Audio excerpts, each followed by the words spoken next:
It is perhaps no surprise that ghost stories are told in connection with the Jack the Ripper murder sites. In fact, the bigger surprise is that there are not as many of them as might be expected. In his book Haunted Britain, first published in the 1940s, Elliot O'Donnell wrote that, "In 1895, when staying in London, I visited Whitechapel and had interesting conversations about the murders with several inhabitants of the district. They told me that in the streets where the murders had been committed, appalling screams and groans uttered by no living human being were heard at night." The late Peter Underwood, in his 1988 book Jack the Ripper, 100 Years of Mystery, offered readers a possible explanation for why the murder sites should be haunted. There is a theory that under certain conditions and in certain circumstances, tragic and violent happenings leave behind an impression on the atmosphere, which again, under certain conditions and perhaps in the presence of certain people, reappears. If there is any validity in this idea, then it seems likely that something of the Ripper's murders might be left behind. In fact, there is considerable evidence that this is so. The idea of paranormal activity around the Whitechapel murders is not a modern one. Indeed, almost as soon as the atrocities began, the newspapers were reporting that the spirit of Mary Nichols was appearing at séances to demand justice and to warn that there would be more murders. I have made a full video on these séances and other contemporary supernatural aspects of the case, and I'll put a link to it in the description below. In November 1888, John Francis Brewer published The Curse upon Mitre Square, a chilling shocker aimed at cashing in on the horror that the murders were generating throughout society at large. According to Brewer, in 1530, Brother Martin, a young monk at the Holy Trinity Priory, the site of which is commemorated by a blue plaque in Mitre Square today, and ragged remnants of which can be seen through the windows of the office block on the corner of Mitre Street, was tricked into murdering a woman on the steps of the high altar of the church, after which he turned the knife on himself. Ever after, a mysterious apparition was said to haunt the spot where the atrocity had occurred, or as Brewer puts it, "It was rumoured that every night between the hour of 12 and 1, a dark young man appeared in the garb of a monk, and always pointed to a spot and uttered strange prophecies of terrible events that must occur there." The people got wind of the story of Martin and the murder, and for many generations the spot was considered cursed. In time, Mitre Square was built on the site of the priory, and the cursed spot was occupied by its southwest corner. Woe to anyone who would live on that spot, Brewer warned his readers. Woe to him who remained there at night and out of reach of help. The curse, Brewer continued, resulted in several murders being committed on the dreaded spot. But of course, the one that Brewer was capitalising on in order to sell copies of his book was that of Catherine Eddowes, which had taken place in the square's southwest corner on the 30th of September 1888. So let's join him as he takes his readers into Mitre Square in the aftermath of the murder of Catherine Eddowes. There, with the aid of the policeman's bull's-eye, we see a sight so horrible that full particulars cannot be printed, but it is a counterpart of that which the monks of Holy Trinity saw when they arrived at that identical spot in the year 1530. Measure this spot as carefully as you will, and you will find that the piece of ground on which Catherine Eddowes lies is the exact spot where the steps of the high altar of Holy Trinity existed. Oh, what can we do that these horrors may be stayed? What can we do? Of course, there was no actual curse upon Mitre Square, as the story was a work of fiction, but that didn't stop several newspapers reporting the story as historical fact. The St. James's Gazette ended a review of it with the comment, "The story is not a pleasant one, but it is powerfully told and may commend itself to superstitious people who like to give themselves the creeps." The Acton Gazette, meanwhile, on Saturday the 15th of December, couldn't resist a little punning at the expense of rival newspaper The Star. Squaring matters. It appears that the recent explanation in The Star of the legend in connection with the curse upon Mitre Square has given rise to many painful feelings among the inhabitants of that neighbourhood, and the editor has been gallant enough to express his regret at the occurrence. Of course, he might have known the consequences beforehand. However, stories of hauntings in Mitre Square continued well into the 20th century.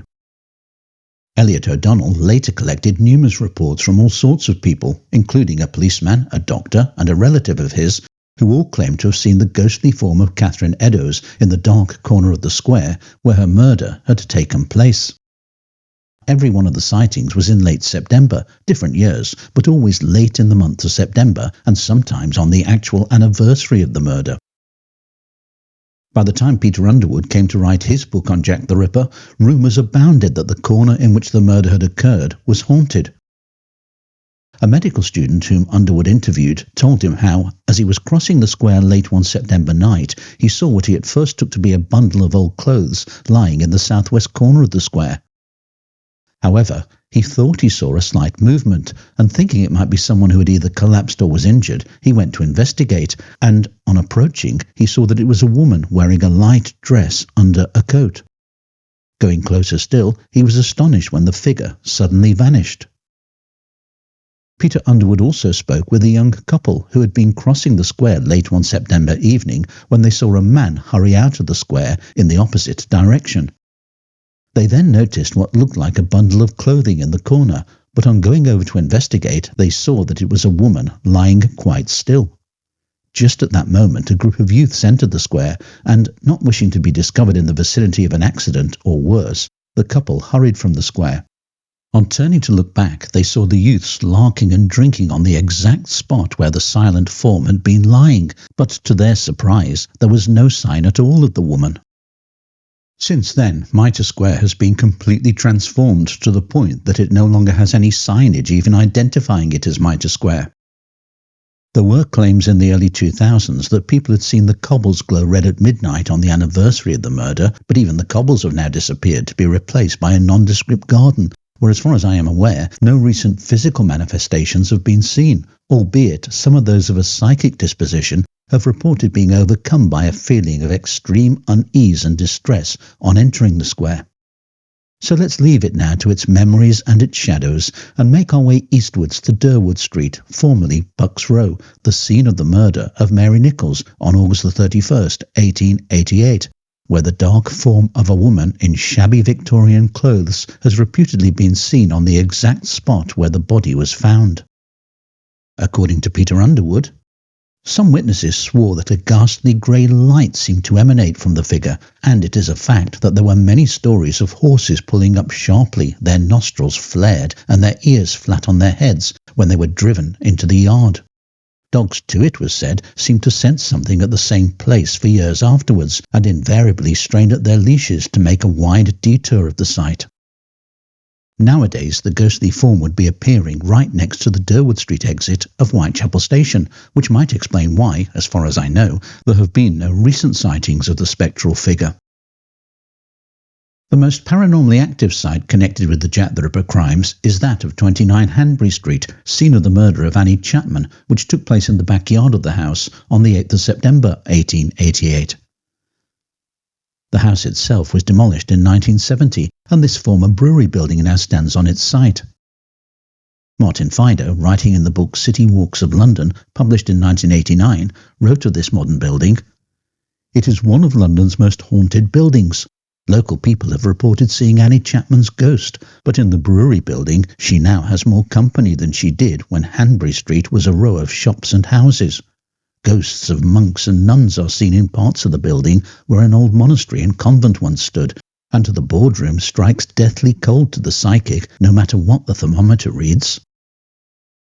Peter Underwood recounted how he had spoken with several people who remembered the house and who were convinced that the immediate vicinity of number 29 was haunted.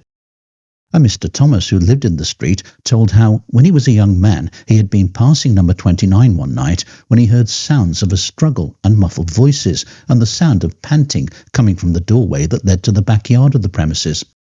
Looking through the door, he could see nothing, although he could still hear the sounds.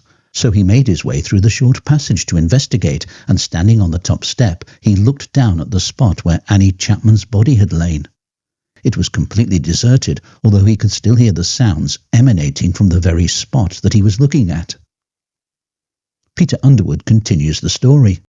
There was a gasping for breath, a heavy breathing sound, and as he stood there, he felt the hair on the back of his neck rising.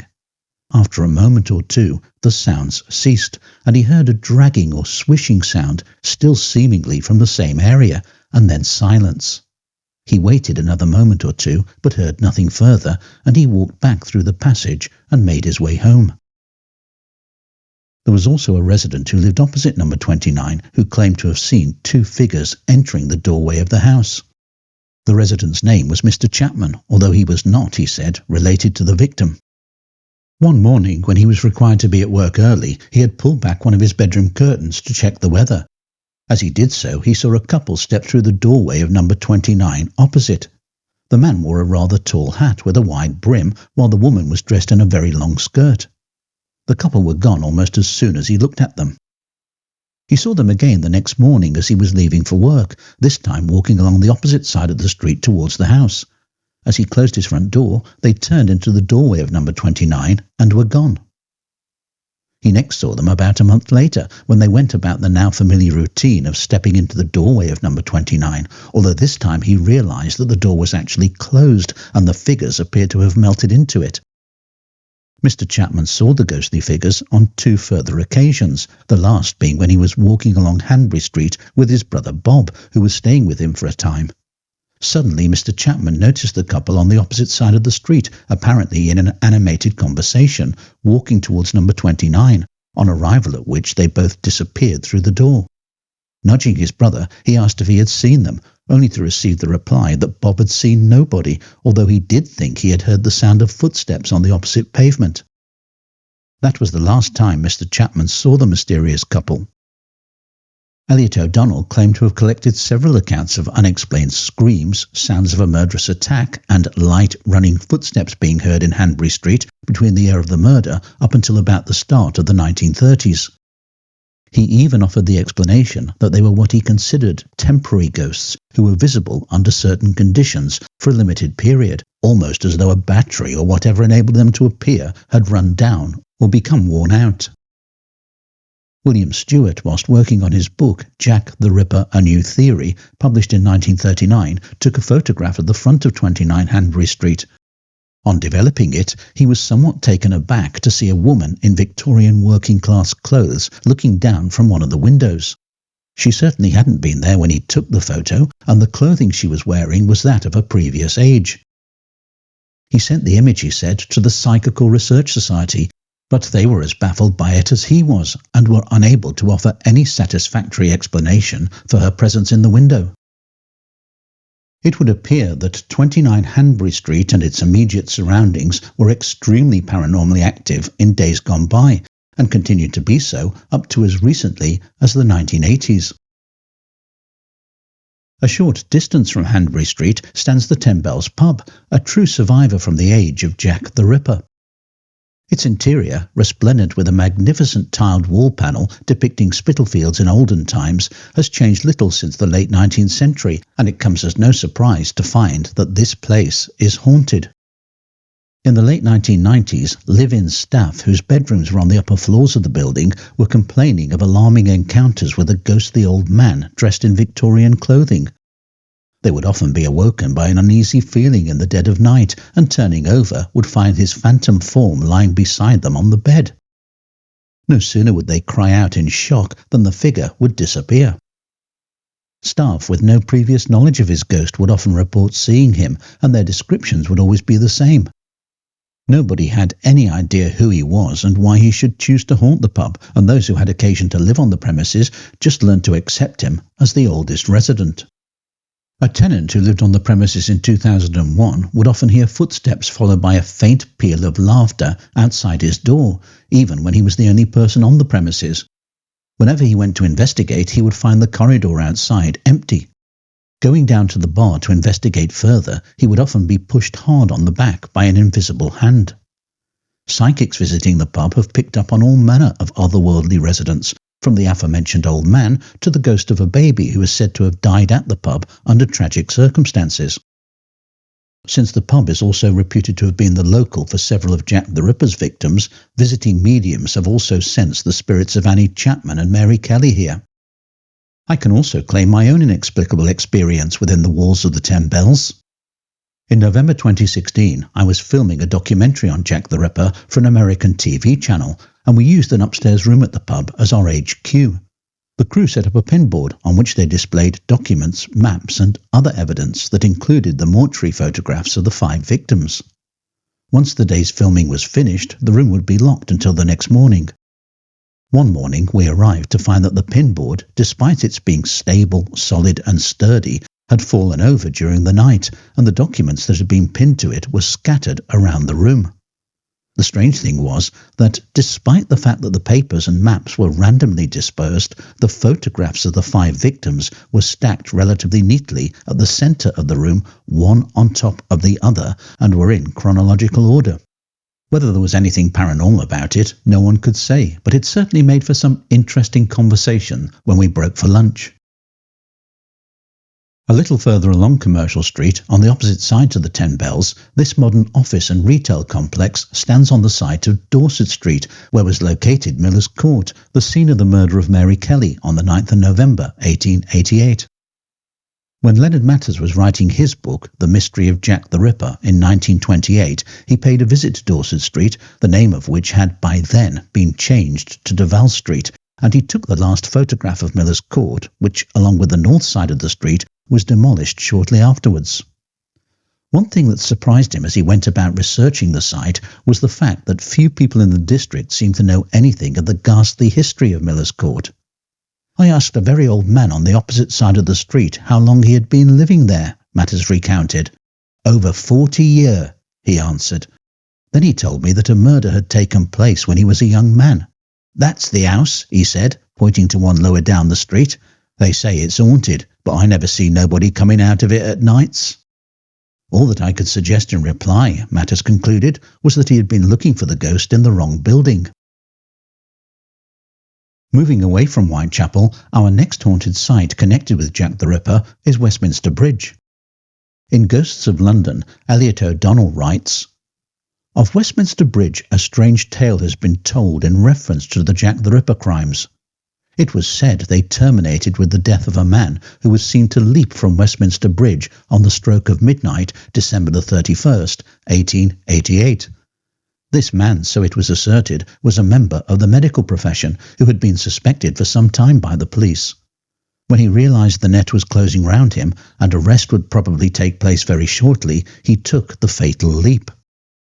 Whether there is any truth in this story, I cannot say, but I do know that when I was lodging in York Road, Lambeth, about 10 years later, I met several people during my nocturnal rambles who assured me Westminster Bridge was haunted by the ghost of a man who was periodically seen jumping from it as Big Ben sounded midnight.